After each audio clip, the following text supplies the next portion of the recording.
Des panaches de fumée noire s'élèvent d'un parc aquatique récemment construit. Avant que quiconque ne puisse réagir, une explosion massive déchire le bâtiment, détruisant ses toboggans aquatiques encore inachevés. Le tout nouveau parc Oceana Waterworld s'est embrasé. Alors que les ouvriers en panique fuient, les pompiers tentent une mission sauvetage désespérée pour retrouver des survivants. Au milieu du chaos, une question se pose. Comment un parc aquatique tout neuf a-t-il pu exploser ? Ce qui suit est l'une des catastrophes de construction les plus tristement célèbres de Suède. Aux premières heures d'un lundi matin glacial, les ouvriers arrivent sur le chantier de construction d'Oceana Waterworld. Le projet est une extension du parc d'attractions Liseberg, propriété de la ville de Göteborg en Suède. Liseberg est l'une des principales attractions touristiques de la ville. Son 100e anniversaire a récemment été célébré et le parc aquatique est un élément clé du plan de la ville pour en faire une attraction à l'année. Une fois terminé, ce sera l'un des plus grands parcs aquatiques d'Europe, avec les premières attractions de radeau pour 6 personnes du continent et le plus haut toboggan aquatique Master Blaster du monde. Après plusieurs années, le parc approche bientôt de sa date d'ouverture, donc le personnel effectue des tests sur l'ensemble du site et apporte les dernières touches pour l'inspection finale prévue en avril 2024. Mais comme pour la plupart des grands projets, tout ne se déroule pas comme prévu. La scène du désastre s'est installée un jour plus tôt, lorsque les ouvriers ont manqué une échéance clé concernant l'une des principales attractions du parc. Le toboggan, le Rattler, annonçait une descente vertigineuse dans le ventre d'un serpent. Son entrée se trouvait au 4e étage d'une tour du parc, avec des tunnels extérieurs qui rentraient à nouveau dans le bâtiment, avant de se terminer à l'intérieur de la piscine principale. Cependant, des complications ont empêché les ouvriers de terminer l'installation. Le toboggan utilisait des tuyaux de dérivation pour rediriger l'eau dans l'attraction. Le système était presque mis en place, mais un composant manquait sur un tuyau. On s'attendait à ce qu'il arrive ce matin-là, mais les plombiers du parc ont refusé de l'installer. Le système de dérivation étant surélevé, ils ne pouvaient pas installer sans risque la section manquante. Au lieu de ça, ils ont préparé le tuyau sur place et ont laissé l'installation finale à un spécialiste. Pour éviter d'autres retards, le fabricant du toboggan, Whitewater, est intervenu pour terminer le travail lui-même. Une autre entreprise leur a ensuite fourni du matériel de soudage, mais cela dépassait les compétences de Whitewater. Le personnel de l'entreprise et les responsables du site n'étaient pas conscients que l'installation présentait un risque d'incendie. Ils avaient eu pour seule formation une brève instruction sur l'utilisation du matériel de soudage donné par l'entreprise de plomberie. Encore pire, Oceana n'avait pas d'alarme incendie en état de marche. Les alarmes temporaires du site avaient été démontées une semaine plus tôt et remplacées par le système permanent pour l'ouverture du parc, mais celui-ci était en cours de test ce matin-là et n'était pas entièrement opérationnel. Donc lorsque les pièces me sont arrivées en moulette et que le personnel de Whitewater a commencé à installer les tuyaux, personne ne s'est rendu compte que tout le site était en danger. Pendant ce temps, les équipes d'inspection sont allées à la piscine pour les dernières vérifications avant les tests du Rattlers dans l'après-midi. Alors que les inspecteurs examinent la piscine principale, ils remarquent une odeur de caoutchouc brûlé. Malgré l'odeur, rien ne semble anormal à l'intérieur.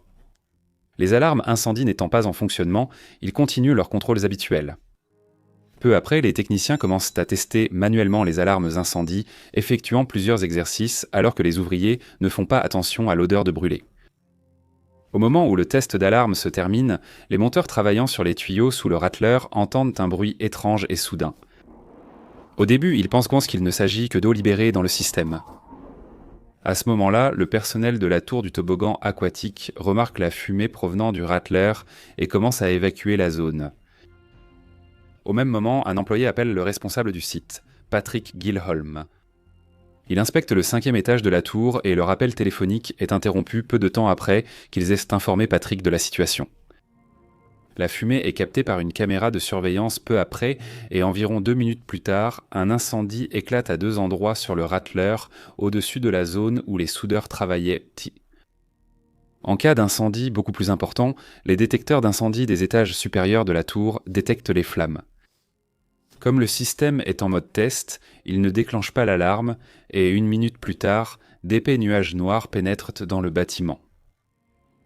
Alertés par la fumée, les ouvriers ont rapidement contacté les services d'urgence qui ont dépêché plusieurs camions de pompiers sur place. Lorsqu'ils arrivent, 7 minutes plus tard, le feu s'est déjà propagé dans les tunnels du Rattler et une immense colonne de fumée s'élève au-dessus du site. Un ouvrier inquiet prévient les pompiers qu'il n'a pas eu de nouvelles de Patrick depuis leur conversation téléphonique, et personne d'autre sur le site ne l'a vu. Redoutant le pire, les pompiers s'efforcent aussitôt de contrôler le feu pendant qu'une équipe de sauvetage entre dans l'immeuble. 2 ouvriers du chantier les guident courageusement. Ensemble, ils montent dans la cage d'escalier pour accéder à la tour. Au départ, la cage d'escalier n'est pas enfumée, et ils espèrent se retrouver le directeur disparu. Mais lorsqu'ils ouvrent la porte du 3e étage, elle est remplie d'une fumée noire stagnante. Les sauveteurs disent aux ouvriers du bâtiment de descendre et de fouiller la zone se trouvant devant la porte.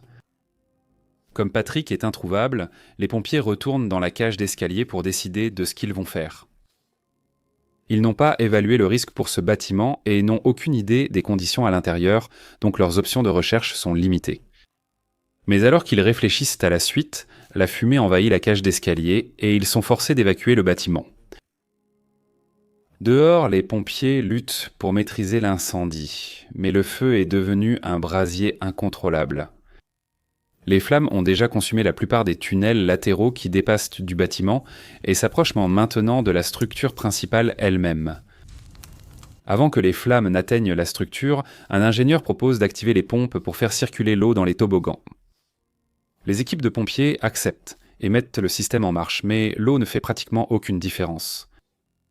Pendant ce temps, l'équipe de secours peine à trouver un chemin pour poursuivre ses recherches, mais ironiquement, cela va jouer en leur faveur. Dans un éclair lumineux, le sommet de la tour explose soudainement, déclenchant une vague de petits éclats de verre à travers les toboggans en feu. Des poutres d'acier déchiquetées et des éclats de verre sont projetés dans les bâtiments voisins et les murs du parc aquatique sont soufflés jusque dans les rues. Les services d'urgence se retirent immédiatement de la structure car la cause de l'explosion reste inconnue. Des sections de la structure sont déformées, ils craignent qu'elles ne s'effondrent à tout moment. L'explosion amplifie l'incendie, qui se propage encore plus vite, propageant des flammes ardentes dans les tunnels du toboggan. Une épaisse fumée s'élève au-dessus de la tour, et les principales salles de la piscine, ainsi que les toboggans à l'intérieur, sont dévorés par les flammes. Personne ne peut y croire. En seulement 15 minutes, un site de 120 millions de dollars s'est transformé en un amas de décombres en flammes.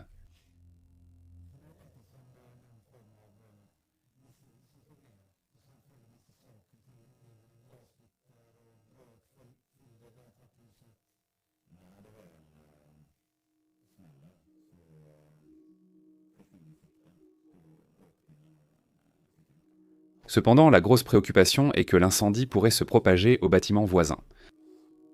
Oceana est entouré de bureaux, de maternelles et de zones résidentielles, et le plastique en feu répand des fumées toxiques dans toute la région. Compte tenu de ces risques, les pompiers se concentrent sur la lutte contre les flammes, depuis les parties les plus stables du site, et recherchent de nouveau Patrick aux endroits sûrs. Ils doivent à présent limiter la propagation au maximum, et préparer les zones avoisinantes à une éventuelle évacuation. Environ une demi-heure après l'explosion, ils parviennent à éteindre l'incendie dans la halle de la piscine. Mais la majeure partie du site est encore en flammes, et la situation est loin d'être sous contrôle. La fumée qui s'élève est visible jusqu'à 13 km à la ronde, et un vent de plus en plus fort propage les émanations au-delà de la zone proche. Les services d'urgence commencent à recueillir des informations sur la conception du bâtiment, et au cours des heures suivantes, ils commencent à prendre des précautions dans la zone environnante. Cela comprend le retrait des objets à risque d'explosion dus à la chaleur, comme les bouteilles de gaz portable, et la protection d'un entrepôt de produits chimiques voisins. Dans le pire des cas, ils se préparent également à détruire les connexions physiques entre les bâtiments, comme les passerelles, pour empêcher le feu d'atteindre l'hôtel Oceana. Heureusement, les flammes restent confinées au bâtiment principal et, en milieu d'après-midi, les intervenants retrouvent l'accès aux 2 premiers étages de la tour. Ils continuent de chercher Patrick, mais ils n'ont toujours pas le contrôle sur l'incendie, et plusieurs sections risquent de s'effondrer. Conformément au protocole, les secouristes utilisent des drones pour explorer les parties du bâtiment auxquelles ils n'ont pas accès, tandis que les équipes restantes luttent pour éteindre les flammes. Malgré des heures de recherche, ils ne le trouvent toujours pas. À 19h, la police informe enfin ses proches et annonce qu'un homme est porté disparu à la suite de l'explosion. Nous l'avons cherché pendant la journée. Nous ne pouvons pas affirmer avec certitude qu'il n'était pas sur les lieux. Mais nous ne pouvons pas fouiller une grande partie du bâtiment à cause de l'incendie et du risque d'effondrement. Environ 1 heure plus tard, l'opération de recherche est réduite et les pompiers continuent d'éteindre l'incendie toute la nuit. Le lendemain matin, la situation ne s'est pas améliorée. L'incendie fait rage de manière incontrôlable. Les secouristes n'ont pas trouvé Patrick et ils ne peuvent pas accéder à de grosses parties de la structure endommagée. Pour voir du positif, le parc aquatique en feu ne présente pas de risque pour les bâtiments voisins et les fumées des toxiques les plus dangereuses ont cessé de se propager. Mais les services d'urgence ont encore beaucoup de travail avant de pouvoir déclarer le site en sécurité, et il est impossible de savoir combien de personnes restent à découvrir parmi les décombres fumants. Au cours des 4 jours suivants, les pompiers éteignent lentement les derniers foyers d'incendie. Certaines parties du bâtiment continuent de s'effondrer et une grue est utilisée pour retirer les débris instables. Lorsque les secours parviennent enfin à accéder à ce qu'il reste de la tour et de la piscine, ils font une découverte que tout le monde redoutait. À midi, les sauveteurs trouvent Patrick allongé sans vie au 5e étage de la tour. Ils continuent à chercher des corps jusqu'au soir et mettent fin à l'opération de secours à 19h.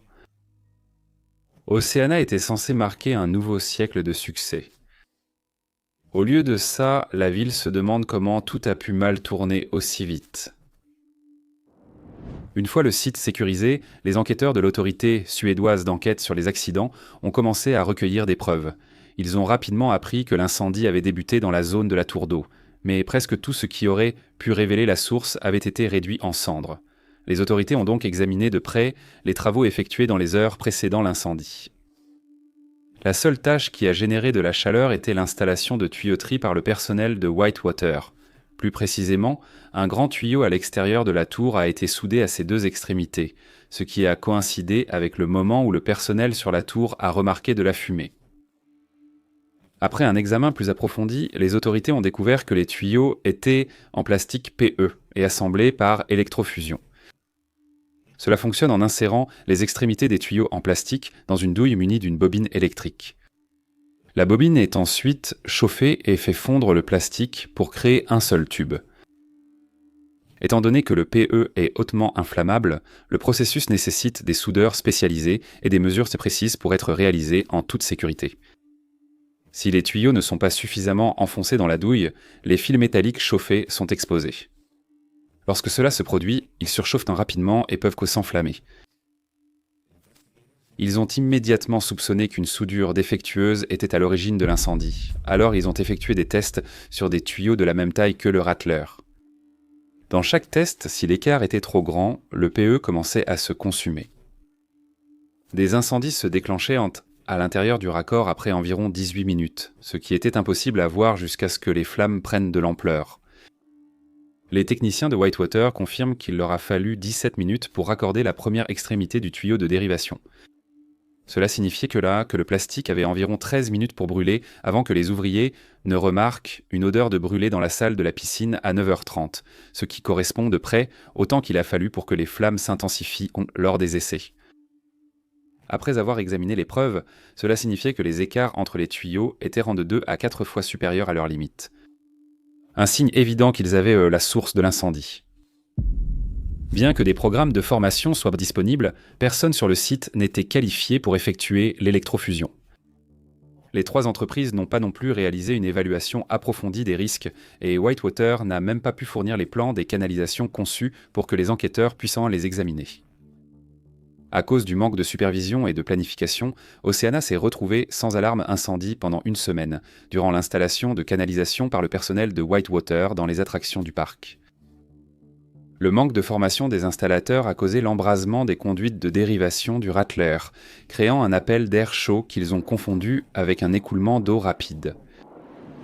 Elles se sont enflammées à une vitesse fulgurante et l'incendie s'est propagé au toboggan en fibre de verre inflammable. Au moment où ils ont compris ce qui se passait, le parc était déjà perdu. L'autorité suédoise d'enquête sur les accidents a recommandé que Lisborg, NCC et Whitewater améliorent leur gestion de la sécurité sur le site, avec un accent plus fort sur la prévention des risques avant qu'ils ne surviennent. Les experts en incendie débattent toujours de la cause de l'explosion.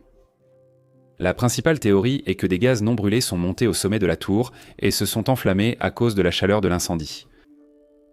Oceana a été complètement détruite dans l'incendie. Des procédures judiciaires sont en cours pour déterminer les responsabilités éventuelles. Le parc est en cours de reconstruction et devrait rouvrir en 2026. Bien que ce soit tragique, Patrick a été la seule victime mortelle de la catastrophe. Étant le plus proche de l'incendie à l'intérieur, Hilas est mort d'une intoxication au monoxyde de carbone. Personne d'autre n'a été gravement blessé, 16 personnes ont été traitées pour inhalation de fumée. Ensuite, regardez cet épisode si vous avez trouvé cette vidéo intéressante. Merci d'ajouter un like et de laisser un commentaire si vous voulez soutenir la chaîne